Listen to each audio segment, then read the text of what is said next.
Mari kita senantiasa bersyukur karena atas berkat dan rahmat Allah Subhanahu wa taala, Tuhan yang Maha Esa, kita diberi kekuatan untuk mempertahankan dan terus membangun republik yang kita cintai ini menjadi negara merdeka di atas Pancasila dan Undang-Undang 45 sebagai dasar pijakannya. Tadi pagi saya berpikir apakah akan memakai jas atau batik dalam menyampaikan speech ini, karena diskusi hari ini mengenai cultural heritage, maka saya sengaja memakai batik dan batik juga. Saudara-saudara sekalian, I will deliver my speech today in bahasa. Sesuai permintaan CIDS, Fakultas Hukum Universitas Islam Indonesia, dalam kesempatan ini saya akan menyampaikan pandangan umum terhadap budaya dan cagar budaya di Indonesia, utamanya berkaitan dengan jaminan konstitusi terhadap budaya dan cagar budaya di Indonesia. Hadirin yang saya hormati, negara merupakan persepsi politik dan hukum yang dimaknai sebagai satu kesatuan organisasi kekuasaan dengan unsur-unsur pembentuk berupa rakyat, wilayah, dan pemerintahan yang berdaulat. Bangsa merupakan konsepsi sosiologis yang merujuk pada kesatuan masyarakat tertentu dalam skala besar yang memiliki identitas bersama sebagai ikatan pemersatu.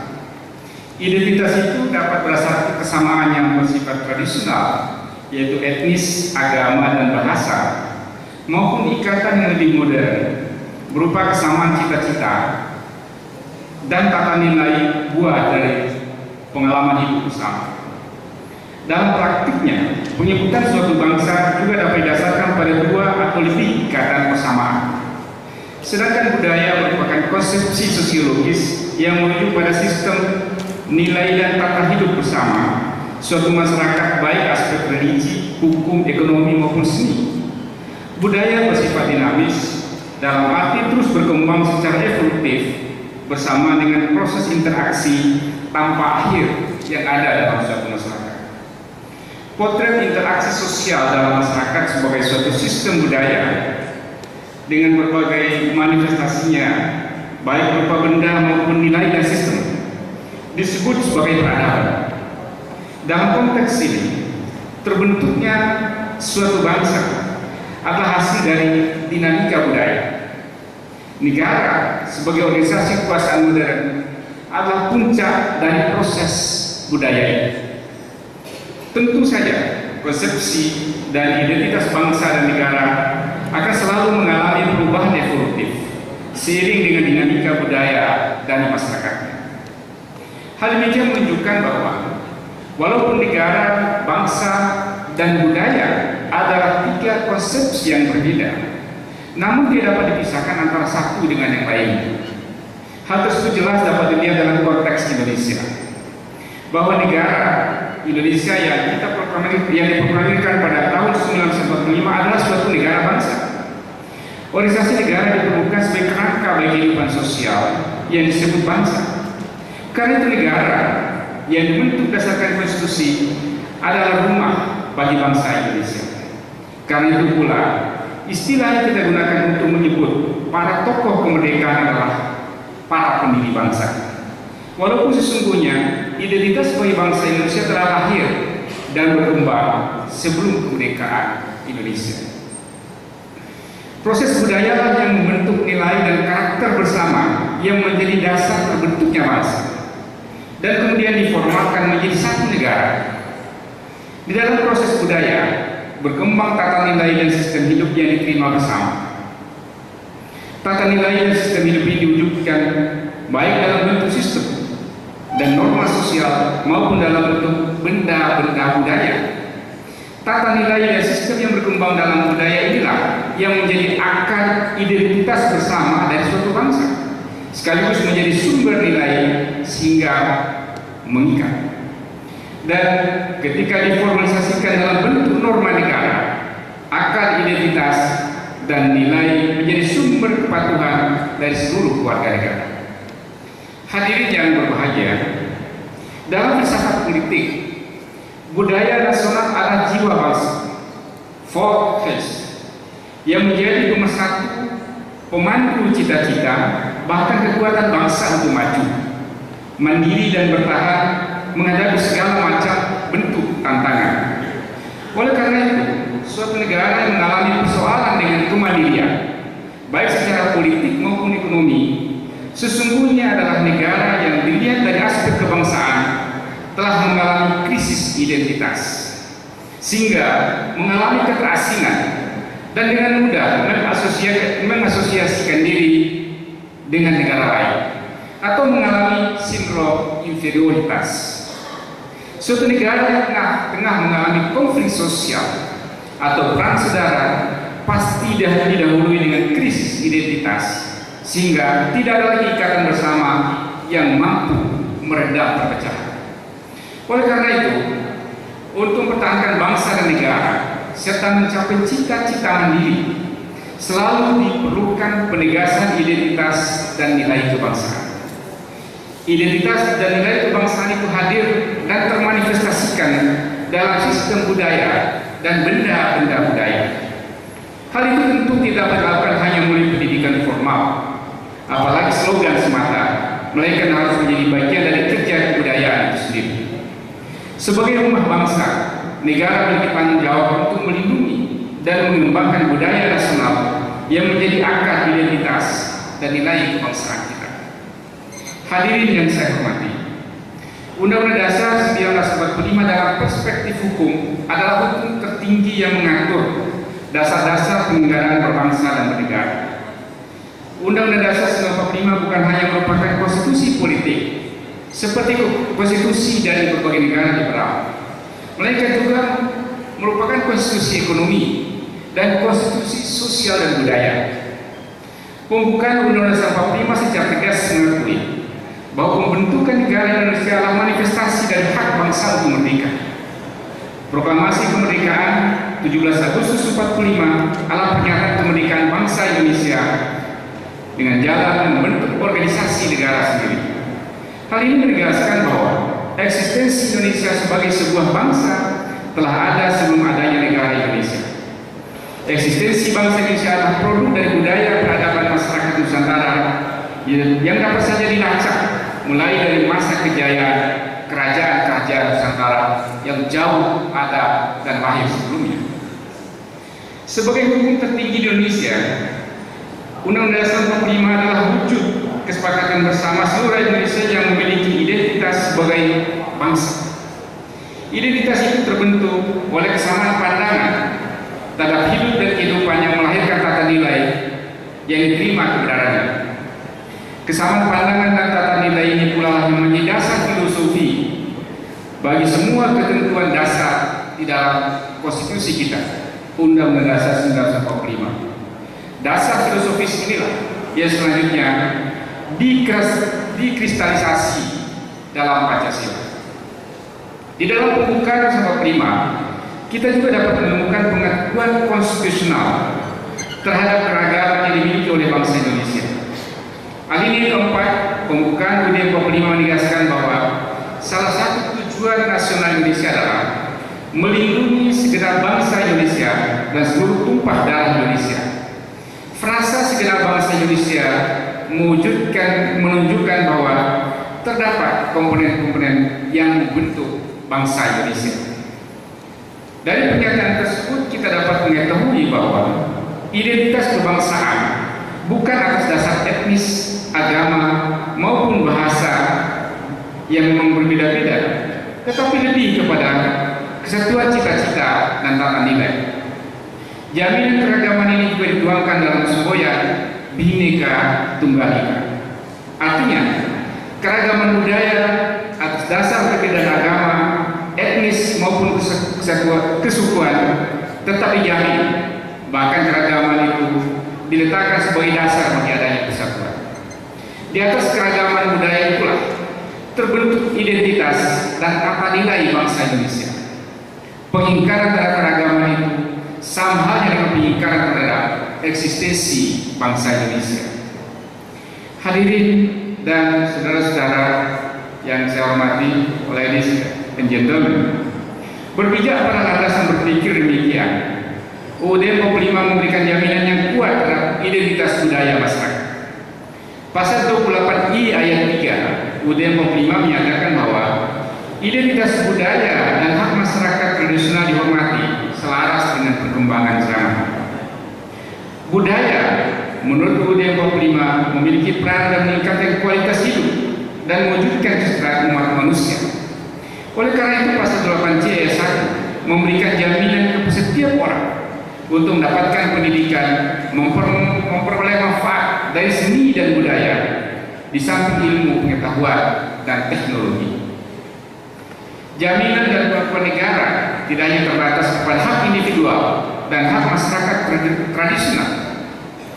UUD 45 juga memberikan pengakuan dan penghormatan terhadap satuan masyarakat yang memiliki akar budaya tertentu sebagai satu kesatuan masyarakat hukum adat yang memiliki hak-hak tradisional sebagaimana ditegaskan dalam pasal 18B ayat 2 dan pasal 28F ayat 3 UUD 45. Pengakuan ini menjadikan masyarakat hukum adat memiliki eksistensi hukum sehingga memiliki kapasitas hukum bertindak sebagai pribadi untuk berperan dalam kehidupan berbangsa dan bernegara serta untuk melindungi hak-hak tradisional. Peran negara tidak sebatas memberikan perlindungan dan pengakuan yang bersifat pasif terhadap eksistensi budaya yang termanifestasi dalam kehidupan masyarakat. Negara memiliki tanggung jawab untuk memajukan kebudayaan nasional di tengah peradaban dunia dengan menjamin kebebasan masyarakat dalam memelihara dan mengembangkan nilai-nilai budaya. Hal ini ditegaskan dalam pasal 32 ayat 1 Undang-Undang Dasar 1945. Perlindungan terhadap keragaman budaya nasional tentu juga harus diwujudkan dalam bentuk perlindungan terhadap benda-benda budaya yang tidak ternilai harganya bagi bangsa Indonesia. Melalui benda-benda budaya inilah bangsa Indonesia dapat senantiasa belajar tentang asal muasal jati diri dan tata nilainya sebagai satu bangsa. Benda-benda budaya inilah yang menjadi sumber pelajaran bagi bangsa Indonesia untuk memahami dirinya sendiri serta belajar dari kesuksesan maupun kegagalan di masa lalu. Sebagai konsekuensi dari tanggung jawab yang dimiliki negara, maka negara memiliki hak penguasaan atas benda-benda budaya. Karena itu pasal 33 ayat 3 UUD 45 menyatakan bahwa bumi dan air dan kekayaan alam yang terkandung dalamnya dikuasai oleh negara dan dipergunakan untuk sebesar-besarnya kemakmuran rakyat. Kekayaan alam dalam hal ini tidak hanya berupa minyak, gas atau bahan tambang, tetapi juga benda-benda budaya yang nilainya tidak kalah tingginya dengan kekayaan alam yang lain. Bahkan jika kekayaan alam lain hanya memiliki nilai ekonomis, benda-benda budaya memiliki nilai tinggi tidak hanya dari sisi ekonomis, tapi juga nilai tinggi bagi kemanusiaan dan peradaban bangsa Indonesia. Oleh karena itu, frasa digunakan untuk sebesar-besarnya kemakmuran rakyat juga tidak boleh hanya dipahami sebagai kemakmuran material, tetapi juga meliputi kualitas hidup yang dipengaruhi oleh hal-hal yang bersifat material.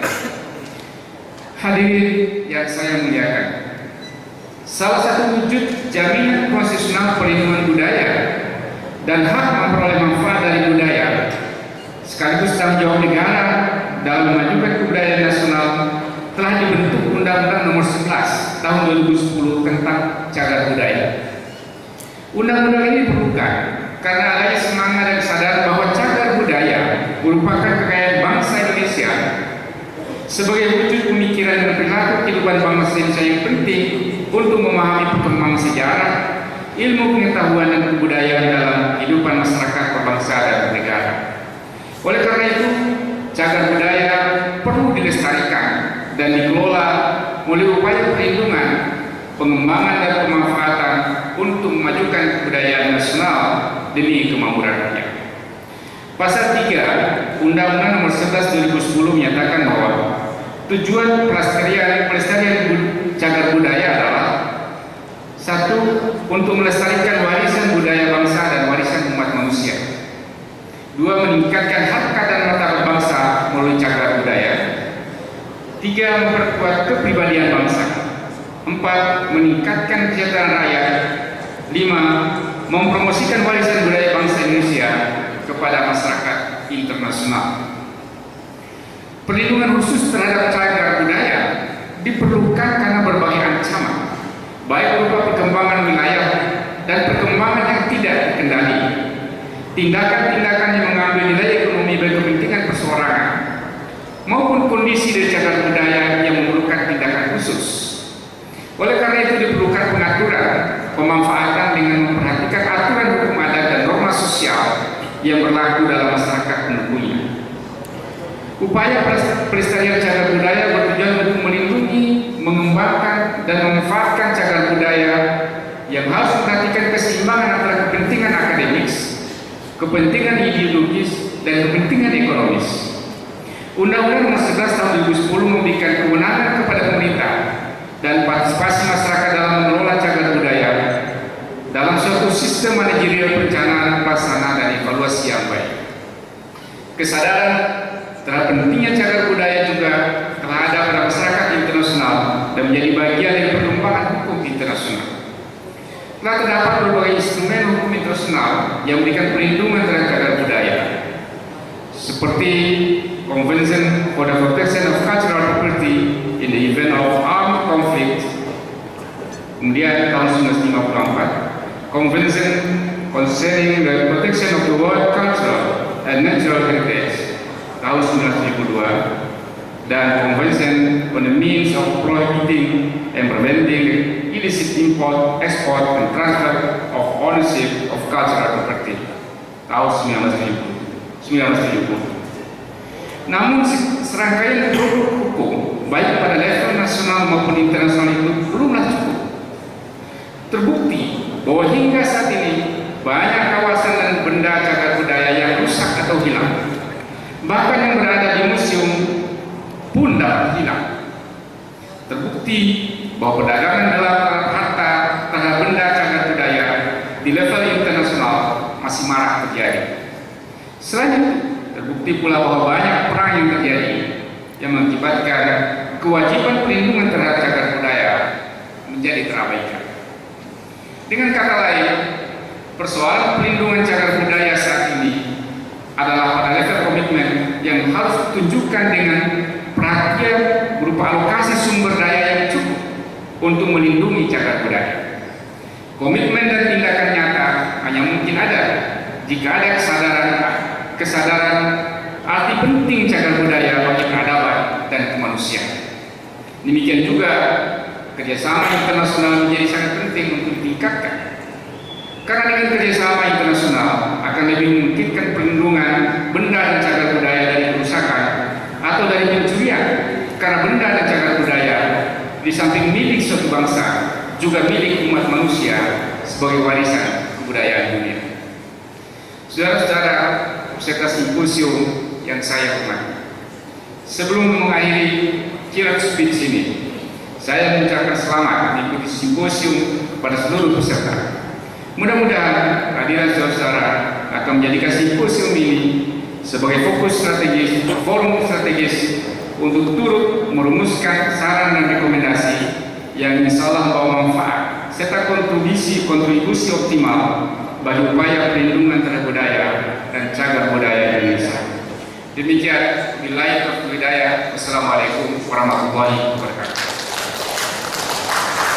Thank you for Dr. Hamdan Zulfa SHM to deliver the keynote speech. As the appreciation, Universitas Islam Indonesia would like to deliver the token of appreciation for Dr. Hamdan Zulfa SHM. Therefore, we invite for the Rector of Universitas Islam Indonesia, Profesor Dr. Haji Edi Swadi Hamid, Master of Economy, to deliver the token of appreciation.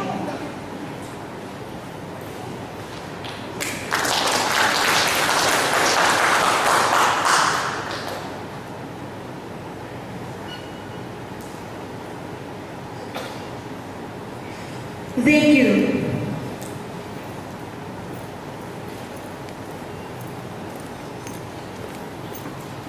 Ladies and gentlemen, that's all for the opening speech. By the end of the opening speech, we come to main agenda, the International Symposium, titled Reactualization of International Law in Protecting Archaeological Properties and its Implication toward the Cultural Heritage Law in Indonesia.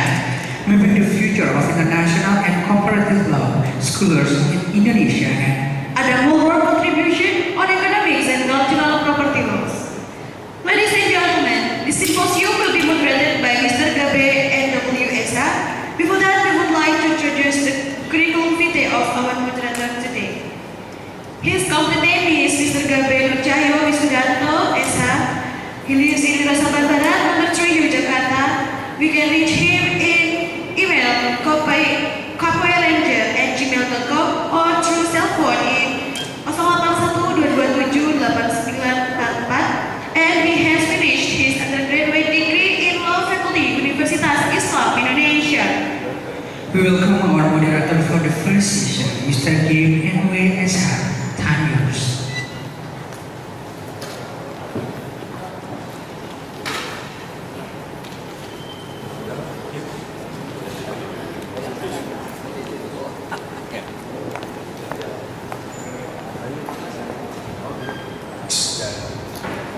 Good morning, ladies and gentlemen, and welcome once again to the International Symposium on Cultural Heritage Law. And before we get to our symposium, it is so much better if we would like to understand the basic urgency of why we are having this International Symposium. And therefore, to deliver his material, titled Reconfiguring the Regime of the International Protection of Cultural Properties, the Perspective of Source Countries, a contribution of legal empirical finding from New York, and he studied in Swarthmore College, Syracuse University, University of Chicago Law School, New York University School of Law, Tax Delaware, and he was awarded with full merit fellowship, a presidential scholar, and as well as graduated with honors from the University of Chicago Law School. Please welcome Mr. Adam Woolworth.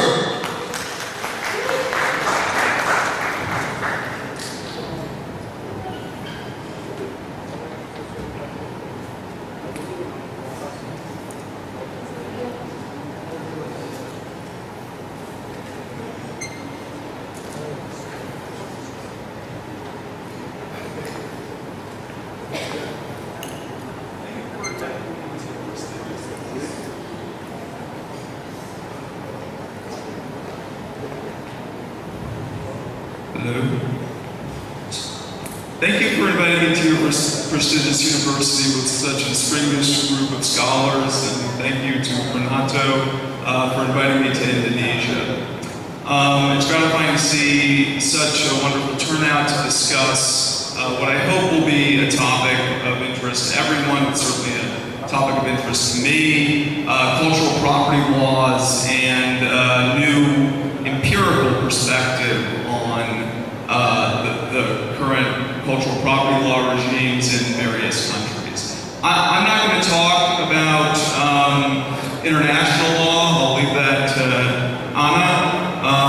However, I will talk about how you would bring an empirical analysis to bear on comparative cultural property laws.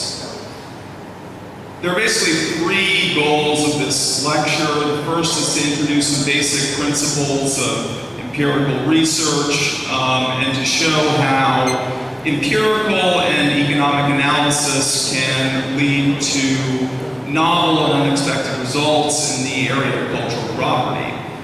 In particular, I'm advocating for a multidisciplinary approach to the study of cultural property that incorporates many of the insights from economics and other social sciences.